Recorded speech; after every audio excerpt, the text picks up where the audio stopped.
Okay. Hello, everybody. Thanks so much for Hello. joining. Thanks so much for joining us. This is our first panel, so we just thank you for being patient and bearing with us as we go through all these technical difficulties. It's a really great pleasure to be here with you today. My name is Megan. My pronouns are she, her, and hers, and I've been a mentor on 971 for the last 4 years. And yeah, I will be your moderator for today. I'm lead queuer for the San Francisco Regional for the past 2 years, and last year I did the Silicon Valley Regional. So I've been a lead queuer for about 40 plus teams at both events at least. And if anybody else wants to introduce themselves, they're more than welcome to. And I will share my screen to show you a photo of all of us. Sure, I'll jump in. Hi, I'm Melissa. I'm head referee for about the past eight seasons, 6 seasons, referee for the past 9 seasons. And yeah, primarily in the San Francisco and Silicon Valley regionals, but I've also grew up in Florida, so I refereed quite a few seasons down in the now Orlando regional, as well as in the Turkey regional when I lived over in Switzerland for the past few years. So yeah, referee, head ref, and been involved in FRC for over 20 years. Alrighty. Oh, hey everybody, I'm Aren. I was LRI 2017, 2018, basically when time commitments allow. Been an FRC alumni since 2005 and mentor since then. Took this last year off with some other commitments I have going on. But I've been a robot inspector plenty of times and then dove into being LRI when I had the capability to do it and bandwidth to do it. And have been building robots and working on stuff for a long time. Hi, I'm Ed. I'm a FTA. It's been FTAing since 2017. Been involved in FRC since 2001. Oh my gosh. Ed, you're so much cooler than your brief intro. Ed is also does a bunch of other cool stuff that has been involved in 971 for a while. But as you can tell from our panel, we have a really great group of folks who have been key volunteers in the Bay Area for a really long time and even beyond that. So it's a real pleasure to be here today. We're just going to do really quickly some questions that we had for you that we started with. Please feel free to use the Slido if you have any questions. That's a really good place to contact us since we've turned off the chat function. But if anybody else has anything they'd like to mention before we begin, this is a good time for that too. Some common myths we hear about our roles are useful. Yeah, I think that's what we'll start with. Common myths. I know as a head ref, I've had numerous people walk up to me over the years and just been like, how much do you get paid to be a head ref? Or how much do you get paid to be a ref? And I want to make it very clear that head refs and refs do not get paid in FRC Robotics. We are volunteering because we enjoy getting yelled at. No, I'm kidding. No bribes in there. No bribes. No. I always say I like reffing because you get the best view of robotics. And, being on a drive team when I was in high school, graduating and realizing, oh, wow, like the view from the stands is just not as interesting. Like, of course, people in the stands have a very good perspective as well. But I like that action of being down in the field. So I started off with like field reset and I was like, no, there's probably other things to do as well. And so I can tangent off that one real quick. Like I ended up in the robot inspector role because then it is completely appropriate and required that I stick my head inside of every robot at the event. Exactly. Because that's what I want to do. When you're on the drive team, you get to watch all of your matches and then you're off in the pits. When you're a referee or head ref, you are watching every match. So you get to see all of the highlights and get to really, really know the game. So that's one of the... So yeah, common myth. head refs are not paid. Refs are not paid. We're volunteering because we believe in FRC in the future. So yeah. Thanks so much for that. Aren, Ed? I'm going to pretty much reiterate the same thing, is that FTAs are not paid. We are a volunteer role. Although I've been told we are considered unpaid staff. But, ooh, yeah. But Yes. So we're also- LRIs get paid in delicious food, mainly at the San Francisco Regional. It's pretty good. And that's it. Mhm.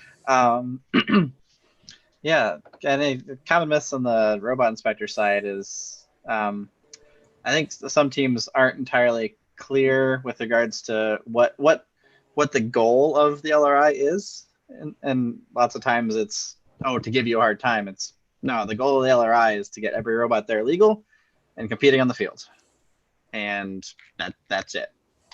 I mean, there's not much conspiring against you going on, etc. It's what do we want? People legally playing the game on the field, and it's as simple and dry cut as that. I think for me, just as being a lead cure, while I don't haven't been doing it as long as some people Yeah, we're losing Megan. do, is people where to go, and while agree through, I'm cutting out. It's fine. I think we can still hear you. Okay, while Megan's sorting out. Sorry, I was being told to move, but am I good now? Yeah. Yes. Yeah. I don't know if you wanted to share your slide again, but otherwise, yeah, we're good. Oh yeah, I stopped sharing. But yeah, some people think that being lead cure is all just about like telling people where to go, but we're also kind of responsible for the event being on time. So Ed has told me a bunch like, hey, make sure the cycle times are good so that way everybody gets to their matches on time. So the better a lead cure can do their job, the happier everybody is overall. So maybe Ed could also correct me if he feels like that's inaccurate, but at least that's how it's been in my experience. Yeah, usually when I talk about cycle times, it's on a practice day when we actually try and practice actual matches and want teams ready to go, so we can kind of gauge how the robots are doing and kind of gauges if we can. A lot of our events are really big, like Silicon Valley Regional. We got 58 to 60 teams.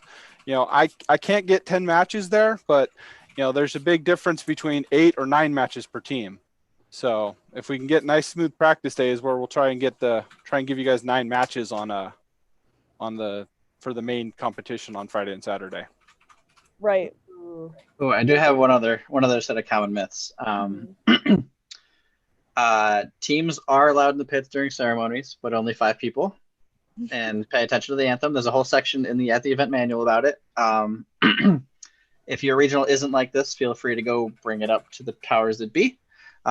Things happen all over the place in different ways because different people are different people. But that one's in the manual. And also, first recommends against yelling robot in the pits for a good reason, because it adds a whole lot of noise to an environment that doesn't need it. I catch people off guard occasionally with both of those items. So, we have a few questions already. This is super exciting. Wow. One person said they didn't hear my intro. So yeah, hi, I'm Melissa. I'm a head ref in the Bay Area, so primarily the San Francisco and Silicon Valley regionals. I was going to be Silicon Valley regional head ref this year, so hopefully that happens again. And just a referee in numerous events. I've done the Bay Area events as well as the Orlando regional. That's where I grew up in Florida, so I tend to try to go back for that one. And Turkey regional last year in Istanbul, so that was super exciting. And IRI and Festival of Champs and all sorts of fun places. Cool. Okay, so one question that's been uploaded is, what is an example of a bad experience you've had in an event? And what about a really great experience or favorite moment? Oh, that's a good question. I can't think of any bad experiences on my end, to be honest. I was going to let somebody else jump in on it first. You go ahead. The hardest part from an LRI perspective is when there's a large mismatch in expectations, or something was read wrong in the manual that is clearly not legal, but thanks to the manual being brand new every year, there's always going to be random things that it's effectively Rev 1 of a game every year. I might get Rev 2 next year. Weird. But so occasionally I'll find a newer team that ends up with like bumper sections too short, and it's like, okay, well, this is actually giving you some advantage, and that does need to be fixed. And it's finding those types of discrepancies that require a lot of work, that usually cause the most strife with regards to people complaining that LRIs in general are causing them grief. When the goal is getting everybody on the same playing field, playing the game legally per the manual.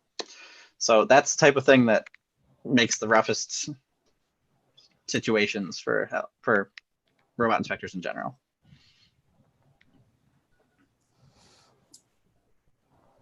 From the on the good side, some teams roll with that very easily, and typically anybody who does get hot-headed about it tends to be on the mentor side, which just makes it more interesting because that's conversation adult to adult, okay, and then oftentimes you can talk to students, and sometimes they'll be more adult than the mentors.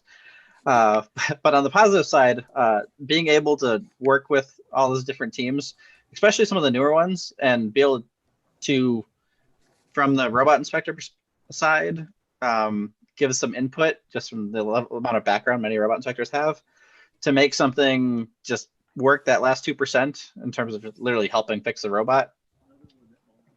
That happens more often than you think, to be, oh, hey, you can actually score points in the field now, as opposed to just sitting there, or as opposed to just driving around. Those are fun. Bad experience. I wouldn't say it's a bad experience, but it's definitely one of the most unique ones. The first year I head refed, that was Recycle Rush back in the day. And this was back in DC area. I was in grad school, and it was at the Patriot Center, which is this huge arena on the George Mason University campus, where they held, they called it the DC Regional, but it was technically in Virginia at that point. This was before Chesapeake went to districts. And a fire alarm went off in the middle of the event. And it was my first time head reffing. So I was just like,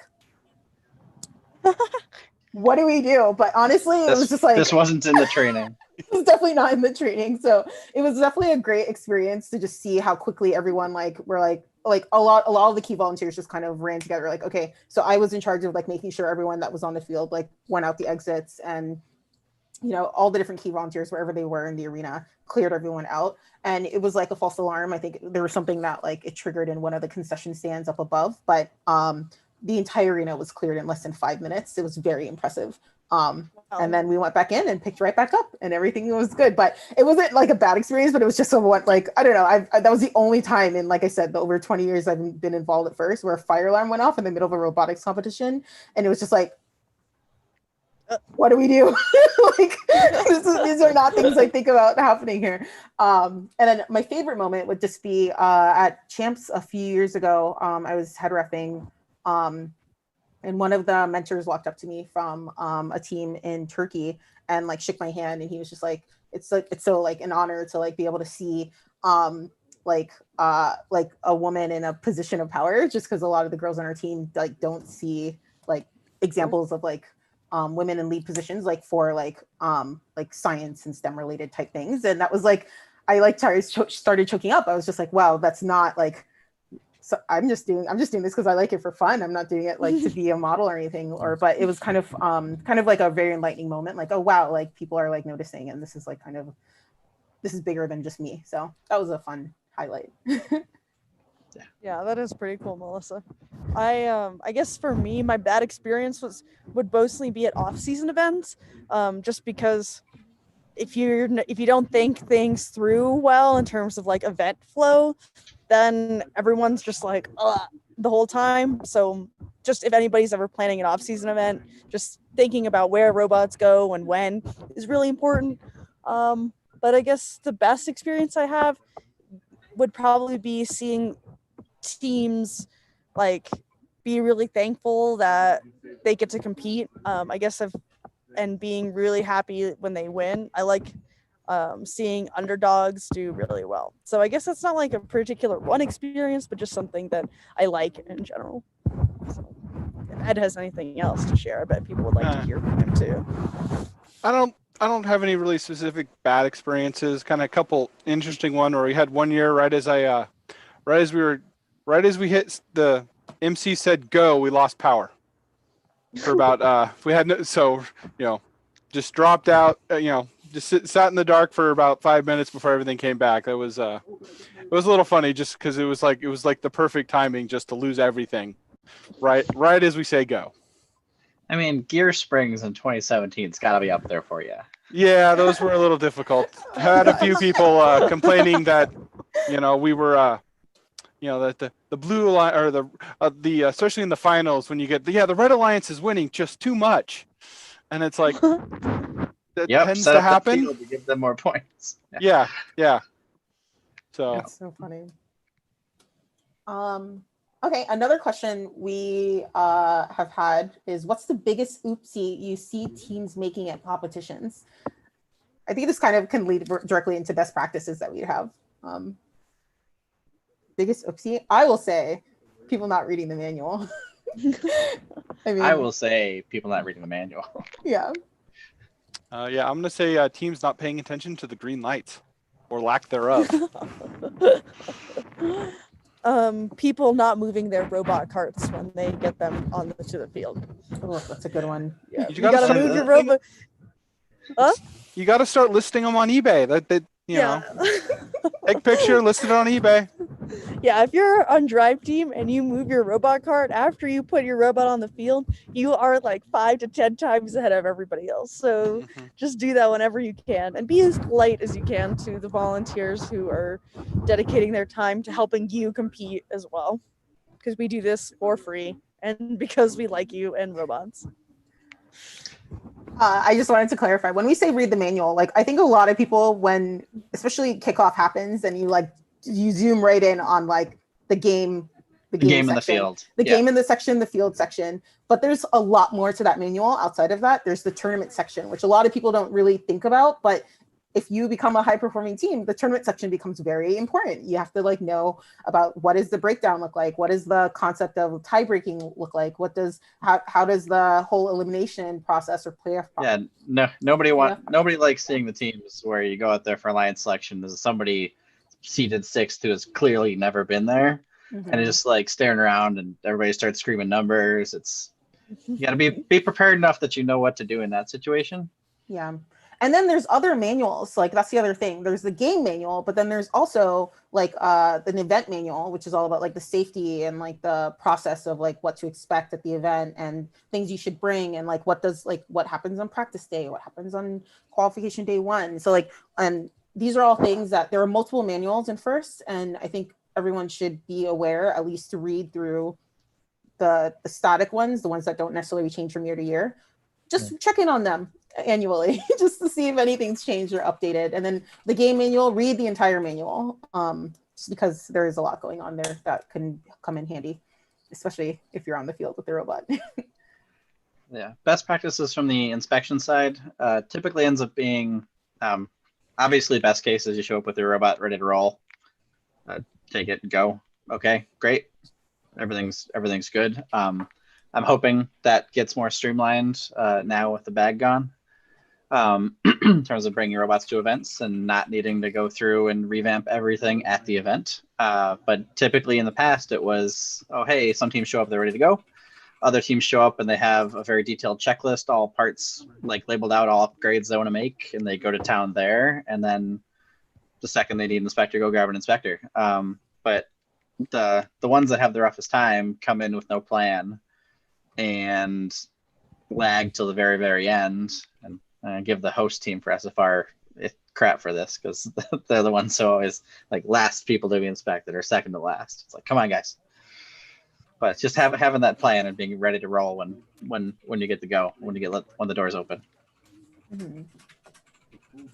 Ed, do you have any best practices or a biggest oopsie you've seen? Best practices, I mean, for me, we have practice day. Practice day is one for your robots to test, but it's also to make sure the field's working and your driver station and all that's set up. So, I mean, we try and come to at least one of your practice matches. I know some teams want to make a bunch of changes, and that does eat up some of that time, but you should really try and get to an actual practice match. I mean, we try and give you lots of opportunity. The other thing that I see is regards to your driver station. I highly recommend teams have a dedicated computer that's just the driver station, and at worst, also your programming laptop. Because most problems we have are when your laptop's got some, a bunch of different antivirus or firewall softwares that does interfere with the field operation. And you're always best to, if you can have something that's dedicated, that isn't part of the school network. I know it's hard with some teams, but like I had one team that we couldn't use their laptop because it was locked to the district network. And we could sit there and mess around with it for like 5 minutes every time they came to the field and get it working. But it just, if you have something that is just a clean install of Windows with just driver station, is the best laptop that will work with the field. And I mean, you can get some fairly cheap laptops. Driver station doesn't require a lot of resources to run. So then another thing on the getting to a practice match, you might actually notice a concerted effort between the field crew, the queuers, and the robot inspectors to try to make sure that happens. Because if you go there, you figure out it works, you're good. If you're working on upgrades, what's going to do better for you overall? Going to your first match working and not having the upgrade quite installed, or going to your first match maybe not working because you didn't check anything, but your upgrades are installed, but they're not moving. So it's risk mitigation in terms of make sure you connect to the field and can get the basics down, then make sure you can get slightly better performance. Like, yeah, I would much rather spend 10 minutes on Thursday trying to figure out why your laptop isn't connecting or your robot's not connecting than trying to get it, then only having 2 minutes to try and do it and having to bypass you for your match because we've got a very tight schedule and I don't have time to spend a lot of time troubleshooting when it comes to qualification rounds. And having to make the call on missing matches or bypassing teams in matches is one of the hardest ones. So if you can get ahead of that one, just so nobody has to make that call because you just work, that's much better overall. Yeah. Okay, so we have one other question that's popped up in the Slido, and then we can move to maybe Megan's unless others come up. How much training do you have to go through for your position, and how hard is it to get involved?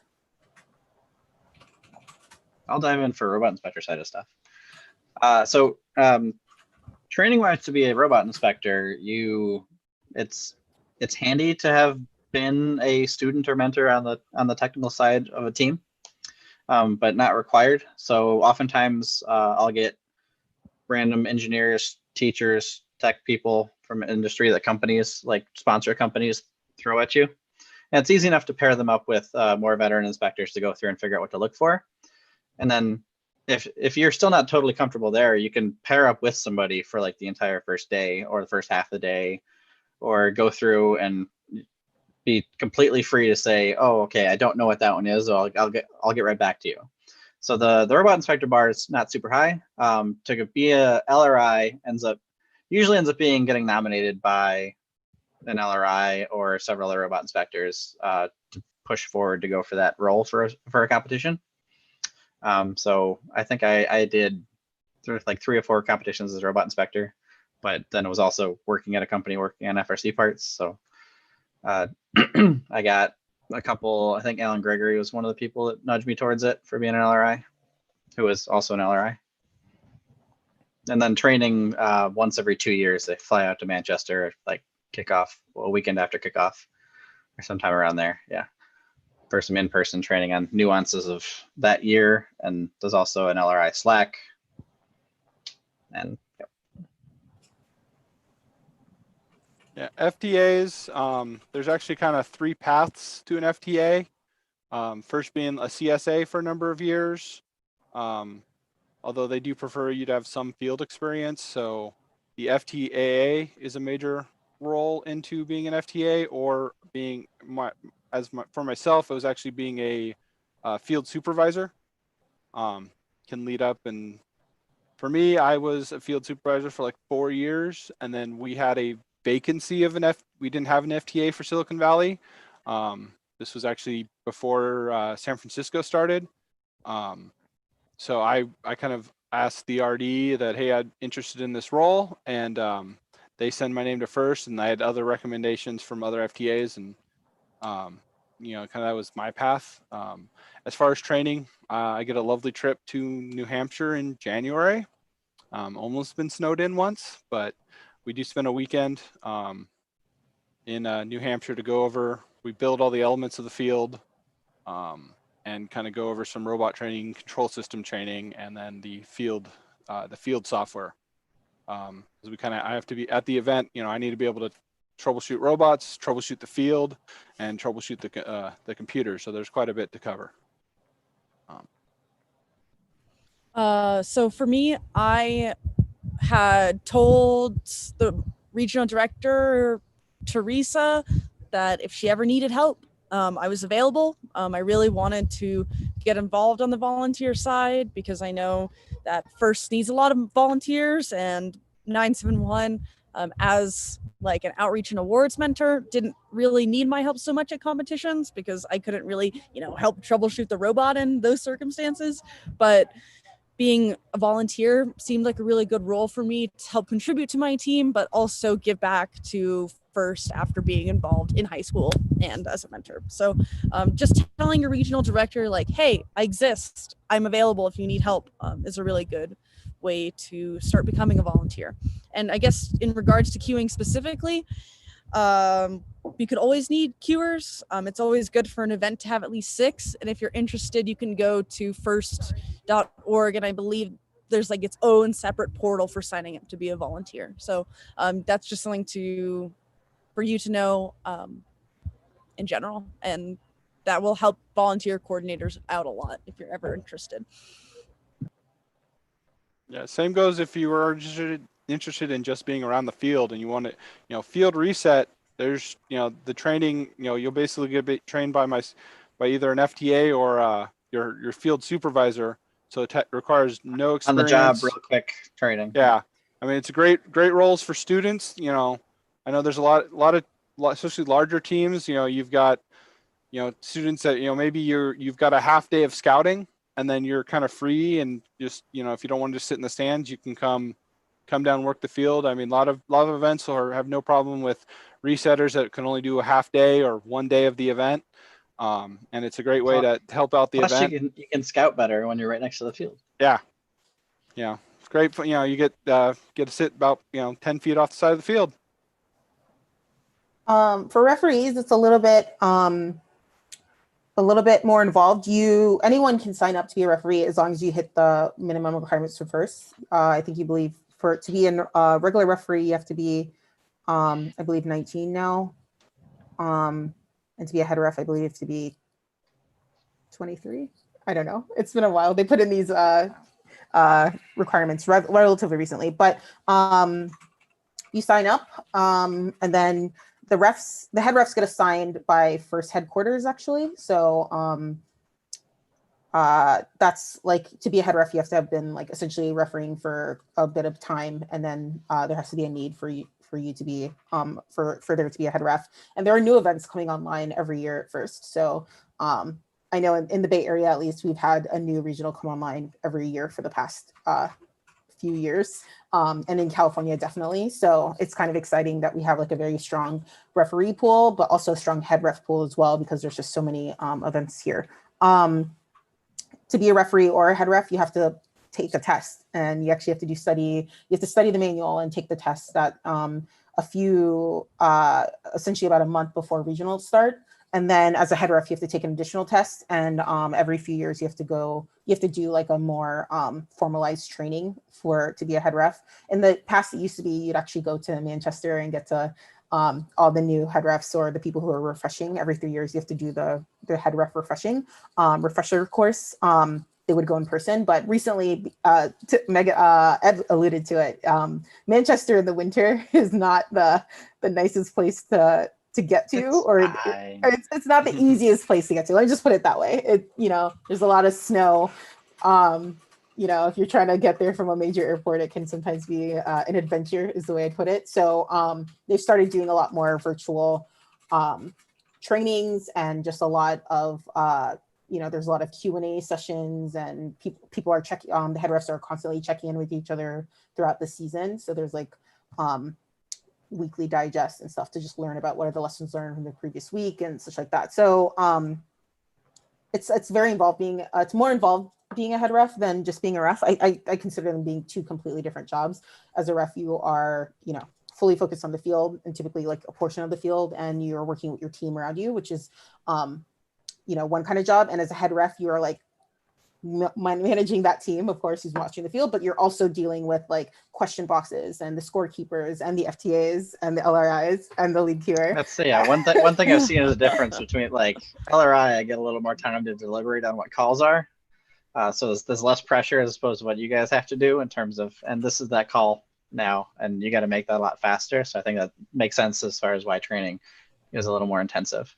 Yeah, for sure. And Ed alluded to this, and as well as Megan, like there's like the pressure of like making sure you're calling things as quickly but accurately as you can, but also there's like a show and a feel, like a competition that you have to kind of generally try to keep on schedule as much as possible. Obviously, like if there's something that's really complicated, like especially towards like finals and such, or qualifying, or rather eliminations, you try to like you'll pause and make sure that things are, calling things as accurately as possible. But sometimes that requires, you need to call into headquarters because there's some anomaly, and you need to make sure that you get like the blessing from Frank Merrick, who's actually like typically sitting on standby watching all the competitions virtually. So there's a lot involved with head ref. But that said, it's a lot of fun. I recommend that anyone who's interested in becoming a referee, I would say volunteer first to just be anywhere field side. Just like try like doing field reset, doing like queuing, just being down there, because it is a very physical job. You're on your feet the entire time of the competition. There's no, you do like, if you're a referee, you get breaks every 15 matches. So you're on for 15, off for 5. But as head ref, you're just always on there. And like there have been times where you just like literally, like I tell my team like beforehand, I'm like, okay, I'm gonna run to the restroom after the next match, and like you like literally dash, and you just hope that people are nice and let you in because you're a referee, because there's always lines throughout the other part from the volunteering perspective. If you want an easier time, there's a really busy Thursday for inspectors, and then Friday and Saturday are a whole lot of hanging out, helping people fix robots if necessary, and it's a lot more lower key. Actually, we have quite a few refs who do both. They'll be an inspector on Thursday, on practice day, and then they'll become a ref for the next few days of the competition. They tend to be more experienced with first. It's not like a first year type thing, but it's kind of a fun way to wear different hats, Let's sing. And so running off the more experience with first part. So like one of the reasons I became a robot inspector and went for being a lead robot inspector is, as a student, I had several instances where I believed lead robot inspectors or robot inspectors overreached and did not have the right attitude towards things. So coming from a competitor perspective into that position, it was, if I do this, I can make this part of an event not suck. So, okay, I'm going to do that and come into the event with the attitude of, hey, this is entirely for teams. No power trips from my side, like teams on field, go. So I would highly encourage alumni of teams with experience in that area to help out and make it a great event. Because the event's ran by people, for people. Like, so if you get good motivation, well-motivated people in the right spots, you can make for a great event. Yeah, I think that's a good point, Aren. I think we're all first alumni. Yeah. I think we all did robots in high school, too. And I just like Aren's propaganda. Like, if you want to change something, you have to be part of that change. So that's like, the world's run by those who show up. So if I show up to do the job, okay. Gotcha. Do we have any other questions on the Slido? No more questions on the Slido. I know you had some, Megan, you wanted to chat about. I do have some. A lot of them we did cover. I like that our audience was thinking along the same lines as us, but one question that I had was, as key volunteers, how would you say the time commitment of being a volunteer compares to being a mentor? Like how much is it to do how much does it take from you all to participate on the field during events in these really important responsibilities? Well, as the FTA, I'm usually one of the first people there and one of the last to leave. As far as an individual event goes, I show up about 7:30, 8 a.m. on Wednesday, because I'm there to help. Or we got to watch the truck get unloaded. Most of the field setup doesn't really start till about noon. or a little bit later, depending on how much the production has to do. But we, and then, we have to build the field on Wednesday, and then the following days, we got a 7:15. All the key volunteers have a meeting at 7:15 each morning. And then I'm usually one of the last people to leave after making sure all the teams are out of the pits and everyone else has gone home. I'm not there quite as early as Ed, but head ref, or actually all the key volunteers have to be there. We typically meet virtually, like probably the week or a few weeks before the event, and then we have to be there very early in the morning for every day of the event, just to like get in a run of show from the production teams. Like they'll like go through if there's any special things like multiple anthems, for instance, or any key speakers or special speakers. I know in San Francisco Regional, we always have special speakers come through, which is kind of exciting. So like we get like a rundown of that, make sure that everything's good to go from all of the different volunteer sides, everyone checks in. And yeah, we do that every morning. And then, yeah, then it's just a full day. I think it's, I've never really fully mentored a team. I'm kind of, this is kind of a relatively new role for me. So still kind of learning that, but I think that for the competition, in addition to the training and then the day of, like, yeah, it's a little bit of a time commitment, but for me, this is the way I give back to FIRST, and this is the way I like staying involved. So it's like a really intense like March, April period, and then the rest of the year it's pretty chill. So it balances out. Yeah, from the robot inspector side, it ends up being get there really early Thursday and a very long day Thursday getting everybody through inspection, but then Friday I'll show up like right barely at the line for the key volunteer meeting. And same for Saturday. Saturday is the rush before ELAM started getting everybody reweighed and re-okayed. But Thursday is the biggest time commitment there. You have to be there all 3 days as far as you're the final person to answer legal or not legal for robot stuff. But then in the lead up to it, from an LRI perspective, it's a couple meetings, like the preceding like month or so, and getting email addresses of all your inspectors who are registered in TIMS, VIMS, and making sure that they've all done their little online test and any questions people have, or if you need to hunt down more, that type of stuff. So the time commitment's not that big, and then especially from a mentoring is a lot more. If you're looking for a little more low-key time involvement in FRC, mentoring is definitely the way to go, as opposed to hardcore team mentoring. But obviously, mentoring is a giant gray area too. I guess for me, for being a lead queuer, Thursday is probably the most chaotic day because not everybody's ready. So you just have to be really fluid and flexible. Friday and Saturday make it easier, but you're still there the entire day because, responsible for the timeliness of robots. And then once you hit the semis, I'm basically home free. I guess it's a little challenging for me to balance being a mentor and a volunteer because, I still want to help 971 compete, just in terms of like awards. And so I will like take a couple moments to help the kids just build up their confidence again, because that's really important for me as a mentor to feel like I'm supporting them. Yeah, it doesn't take too much time, and volunteering is kind of a really easy way to give back to FIRST. Not easy, but much simpler. I think you touched on a solid point there with regards to being a key volunteer at an event your team is at. Yes. Personally, as LRI at both the events I did have 971 at them, and I was actively mentoring at the time. So that one turns into, hey, other experienced robot inspector, you will be covering everything related to 971. I am not part of any of those decisions, and I encourage you to be even harder on them with regards to every single line item they must abide by. It's just abdicate all responsibility with regards to that, and luckily it's easy to do from a robot inspector side, but that is something that you need to keep track of, especially if all of your robot inspectors are typically also associated with teams, and people are usually pretty good about knowing who they should or shouldn't make the call on, but just be aware of that type of stuff. Right. The NIMS forum right. also has some of the stuff with regards to signing that you won't do anything like that.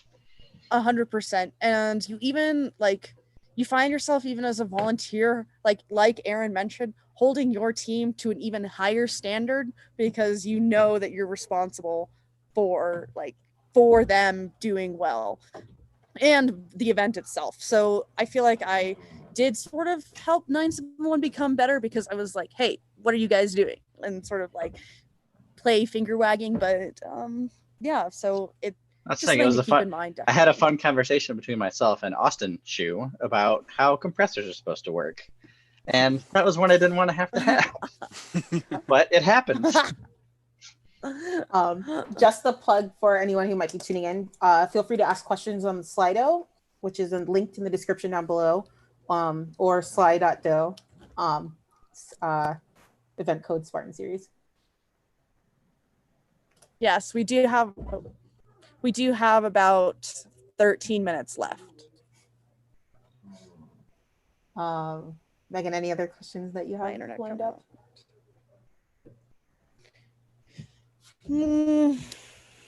Yes. So, I guess one question that I have is, how do we balance, taking care of the event while also making sure teams have a really awesome experience? Have we ever found that sometimes these things come in conflict with each other, and just how do we balance the team experience while making sure the event runs smoothly? I think one of the things there, so far from what I've seen, events that have a whole lot of key volunteers that are either have been on teams or actually mentors on teams tend to play that line a lot nicer. I've been at other ones when I was a student, we actually got skipped over in a match because the field was 20 minutes ahead of schedule, and we had been working on something and not allotted that time to fix something, and so that match came and we got skipped because they were ahead of schedule.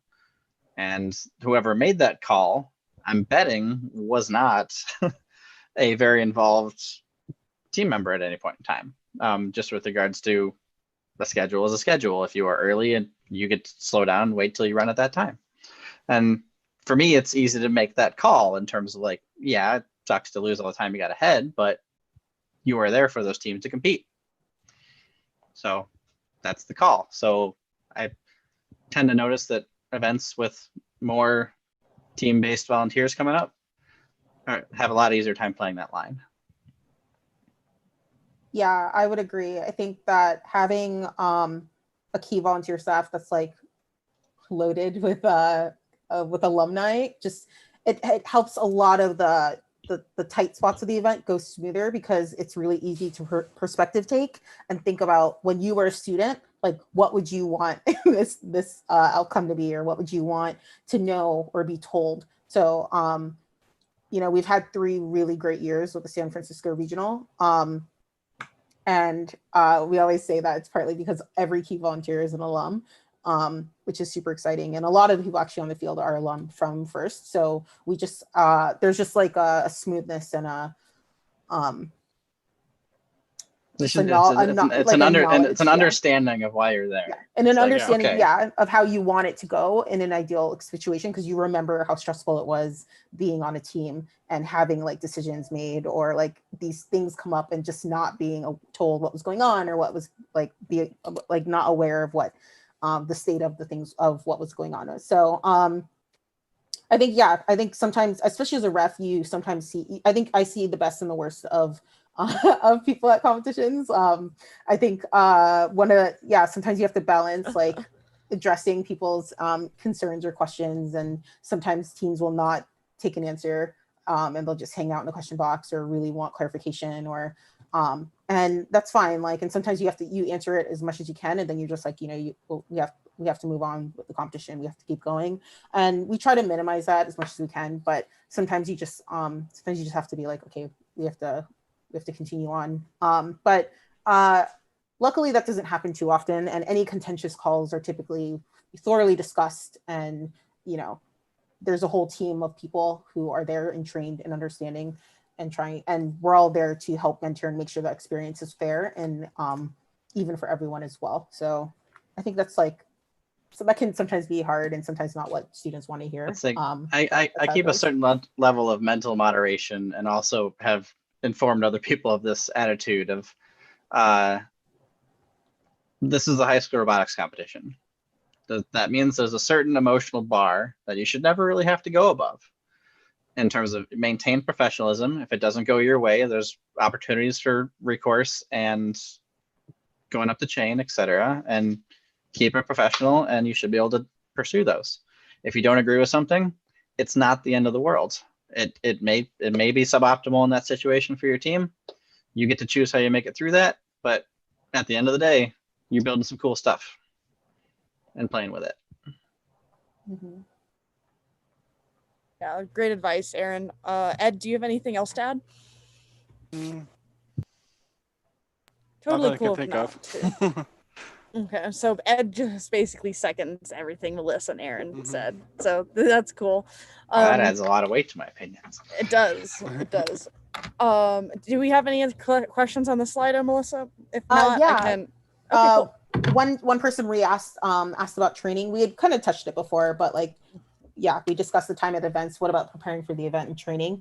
Yeah, so just to reiterate, in case this person joined later, at least for refereeing, like there's some training you have to do ahead of time. So you have to actually pass a test to be a ref, and then to be a head ref, you have to pass an additional test, the head ref test, and then head ref is a lot more involved because there's like weekly check-ins and forums and virtual blogs and there's just a lot more involved just because as a head ref you have to help run the event, not just run the field. You're also like one of the key volunteers who's syncing with like the FTA, like, or the lead robot inspectors and like the Qers and the volunteer coordinators and the all of these things. So there's a bit of time involved when you're being a head ref, but I mean, I love it. I think it's so much fun, especially having been an alum and been like just a student, just casually going along like, oh, my robot, like, yes, it's kind of cool. But now it's like, now I have to think about all the robots and how they all perform on the field. So it's kind of exciting in that way. Yeah. For me, being lead cure, I talked to my regional director beforehand and told her that I was interested in helping in any way that I could. So I think that was a similar path for Aren and Ed to some extent. Their roles are a little more involved, so they required a little more experience. I think Ed took like 4 or 5 years to be an FTA. Ed's nodding his head, yes. Yep. So some roles depend on like how long you've been involved in FIRST, because especially for FTA and LRI roles, you need to know more about troubleshooting and then like mine in particular. Then per what I think point Melissa made earlier, with regards, sometimes there are occasions where you, like say you want to be an FTA, the area around you might not actually need one, and you basically get to choose to be okay with that or travel far to the places that do need one. But new events are popping up all over the place. I know LRIs is typically a bit of a shortage, as and they start asking you to cover multiple ones. That changes time commitments. But you might have to be okay with that and figure out another way to help out as best you can. I know I've had other LRIs come and just be normal robot inspectors at events I've been at. And if you are doing that, be sure to respect whoever is the LRI at the event, or said key volunteer at that event. That happens a lot in with the ref teams in the Bay Area. Like, well, I would have said exactly, like we'll have like a ref team of 5, like 3 of them are also head refs, like in other events. So luckily we all have worked together in different ways. So like it's a fun dynamic, but it is kind of interesting. Sometimes you have to be like, nope, I'm not head ref here. You have to go talk to. I had another LRI helping out, and he told me I wasn't curmudgeon-y enough, and I'm like, oh, thanks. This is a great last question, actually. Exciting. I'm excited. Yes. Okay. What is one improvement that you wish FIRST would do that would make your role easier? I'm going to let you go first, Ed. Who wants to ponder this? Yeah, I think it's Ed's turn. I don't. I feel like Ed has a list in his back pocket. No. Not. I mean, we don't. Yeah, can't think of anything too much at the moment. I mean, they did just release, well, about 2 years ago now, but there's a nice little. It was actually another FTA that developed it, but they first integrated it. But we got a lovely app that I can track problems with robots, and it's all integrated with the schedule and everything like that, which really helps me when I see, hey, this team's come out to the field. The last 2 matches they've had the same problem. It helps me try and diagnose it, and also I can talk to resources and have other maybe, okay, hey, it's been 3 matches and they haven't sorted it out.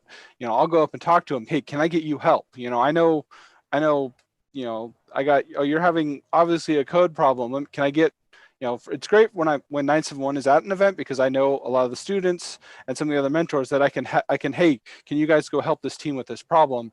And it makes makes troubleshooting really easy, because I had control system advisors too. Yeah, we have control system advisors and stuff like that.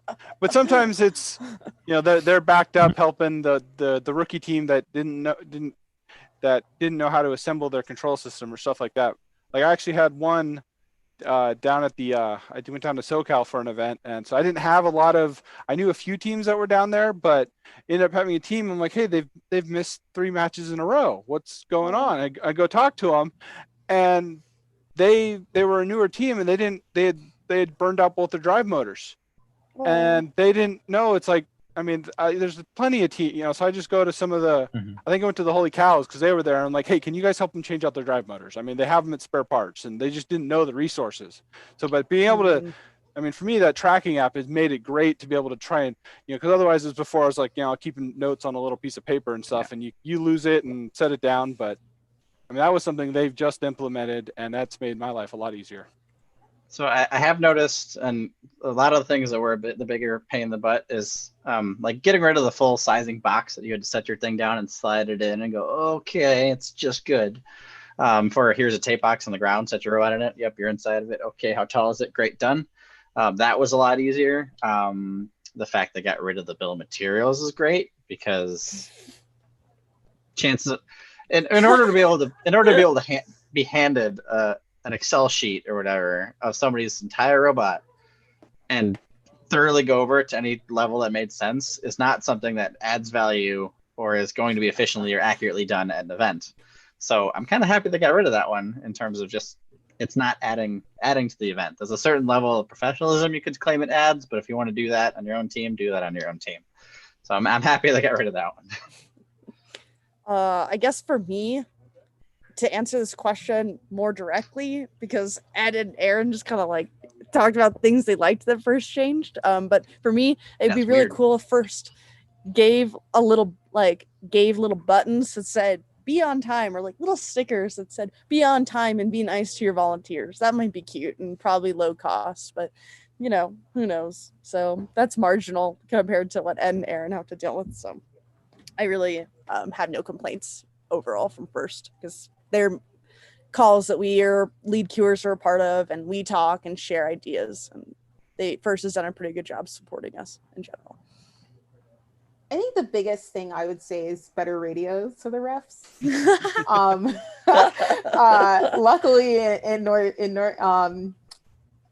SF and in Silicon Valley, Ed has his own set of like really epic radios that he's let the ref team use the past few years, and it's so great because it's like, when the mic's up, the mic's off, like you're not talking. When it's down, you get to talk, and multiple mics can be down, multiple people can talk to each other. It's just like it's real time, it's stream, like it just seems like such a little thing, but it makes it makes being able to talk to each other real time during the matches so much better, so much better. And it's just like, you don't realize how stressful like the press the button, wait a second, talk to each other, wait a second, let go of the button is, until you're trying to talk to and communicate to someone else. Like, are they over the line? Are they not? Like, and it's just like you're across the field and you're gesturing, and like only one person can talk at a time. Like, just better radios. I think that would make every ref's life so much easier.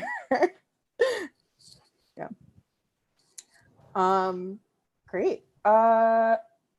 There was a question someone asked about what's our favorite robot of all time of any team. I personally don't have one. All the robots like go in and out of my head like right after a match, so I can't answer that. That's hard to pick one. It is really hard. I really like 1717 2012. Oh, that's It was cool a robot that looked like it was moving 3 miles an hour, but was scoring more balls than everybody else. That's true. Like that it was cool just robot. smooth as fast is like the definition of that. I'm a little biased. I like 971's 2016 robot, as you can see behind It's your me. background. Yeah, it is my background. That's how much I like it. That robot inspired me to join 971. So it's just so cool. It does this whole like transformer Really, thing. yeah? And Really? yeah, and yeah, like it's that? so cool. Yeah, like that. But every time I see it, I go, wow. That's what I like. Wow, that's way more stuff that needs to be on there. Yeah. I love 971's 2014 robot. Oh. So, I mean, the best part, here's a little field side story. I can't remember her name, but we had this girl. She was from the Buchanan Bird Brains. She was a freshman at the time. She was all of like 4'8". I mean, and couldn't have weighed more than 80 pounds, but she would not let the giant yoga balls get past her. And more than once, she would jump, grab the thing, land about 5 feet back from where she jumped from, catching it. It was the funnest thing to watch. That's awesome. Great. Well, that's it from the Slido, and we're at time. So thank you everyone for tuning in. Hope you enjoyed this. We have a full more 3 more days of sessions this week, always around this time. Saturday, I think it's a little bit earlier, but just check the sheet, and hope to see you tuning in to the rest of the Spartan series. Yeah, thank you